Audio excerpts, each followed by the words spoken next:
പൊങ്കാലയുടെ പല പരിപാടിക്ക് ഞാൻ പങ്കെടുത്തിട്ടുണ്ട്, പ്രസ് മീറ്റ് ഉൾപ്പെടെ പങ്കെടുത്തു. പക്ഷേ താങ്കളെ കാണാൻ കഴിഞ്ഞില്ലായിരിക്കും. ലാസ്റ്റത്തെ പ്രസ് മീറ്റിൽ ഞാൻ വന്നിട്ടുണ്ടായില്ല. ലാസ്റ്റത്തെ പ്രസ് മീറ്റ് വന്നില്ല. വന്നിട്ടുണ്ടായില്ല. പക്ഷെ അന്ന് താങ്കൾ വരേണ്ടതായിരുന്നു. പക്ഷെ എനിക്ക് പരീക്ഷയൊക്കെ ഉണ്ടായ കാരണം മസ്കലിക്ക് പോകേണ്ടി വന്നു.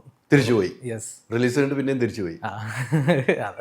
അതാ ഇങ്ങനെ പ്രവാസി ആകുമ്പോൾ ഒരു ബുദ്ധിമുട്ട് വേണമെങ്കിൽ പറയാം. എന്ന് വെച്ചാൽ ഷൂട്ടിന് സമയമാകുമ്പോൾ വരിക, അപ്പോൾ ക്ലാസ് കുറേ മിസ് ചെയ്യും. അപ്പോൾ ഇതിൻ്റെ ഇടയിൽ കഷ്ടപ്പെട്ട് പഠിച്ചെടുക്കുക, പരീക്ഷയുടെ സമയമാകുമ്പോൾ പോവുക, തിരിച്ച് പരീക്ഷ എഴുതുക, അങ്ങനെ. അപ്പോൾ ആ കറക്റ്റ് സമയത്ത് പരീക്ഷയുടെ സമയം, അപ്പോൾ ഇത്തിരി നേരത്തെ പോയി. എന്ന് വെച്ചാൽ തീരെ ക്ലാസ് അറ്റൻഡ് ചെയ്തിട്ടുണ്ടായില്ല. അപ്പോൾ അതൊന്ന് പഠിച്ചെടുക്കാനായിട്ടൊന്നും നമ്മൾ തന്നെ എഴുതണമല്ലോ അല്ലേ? നമ്മൾ തന്നെ എഴുതണമല്ലോ, ചോദിച്ച് മനസ്സിലാക്കാം. പഠിപ്പിച്ച ക്ലാസ് ഒക്കെ നോക്കി എഴുതണം, നമ്മൾ തന്നെ എഴുതണമല്ലോ അല്ലേ? അപ്പോൾ ഈ പ്രവാസി എന്ന നിലയിലേക്ക് സിനിമയെ സംബന്ധിച്ചിടത്തോളം നമ്മൾ കേരളത്തിലുണ്ടെങ്കിലാണ് സിനിമകൾ കൂടുതൽ ചാൻസുകൾ കിട്ടും അല്ലേ? നമ്മളൊരു പ്രവാസിയാകുമ്പോൾ നമുക്ക് അത്രയും സമയം നാട്ടിൽ ചെലവഴിക്കാൻ കഴിയുന്നില്ല. അതുകൊണ്ട് വേണ്ടത്ര ശ്രദ്ധിക്കപ്പെടാതെ പോയി, അങ്ങനെ പറയാം അല്ലേ? പക്ഷെ സിനിമ വലിയ ആഗ്രഹമാണ്, വലിയ പാഷനാണ് അല്ലേ?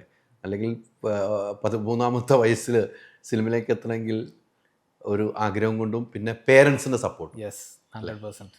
എൻ്റെ അച്ഛൻ്റെ സപ്പോർട്ട് ഇല്ലെങ്കിൽ ഒരിക്കലും, അച്ഛനെ മാത്രമല്ല എൻ്റെ ഫുൾ ഫാമിലി, അച്ഛനായാലും അമ്മയിലും എല്ലാവരും അവരുടെ ഇമ്പോർട്ടൻസ് കളിച്ചിട്ടുണ്ട് എൻ്റെ ജീവിതത്തിൽ. അത് കാരണം ഞാൻ ഇപ്പോൾ ഈ നിലയിൽ ഇവിടെ ഇരിക്കുന്നത്. ഇനി അങ്ങോട്ട് പോകുമ്പോഴും എൻ്റെ അച്ഛനമ്മയും എൻ്റെ ചേട്ടന്മാരെ കാരണം തന്നെ അവരുടെ സപ്പോർട്ട് ഇല്ലാണ്ട് ഒരിക്കലും അടുത്തില്ല.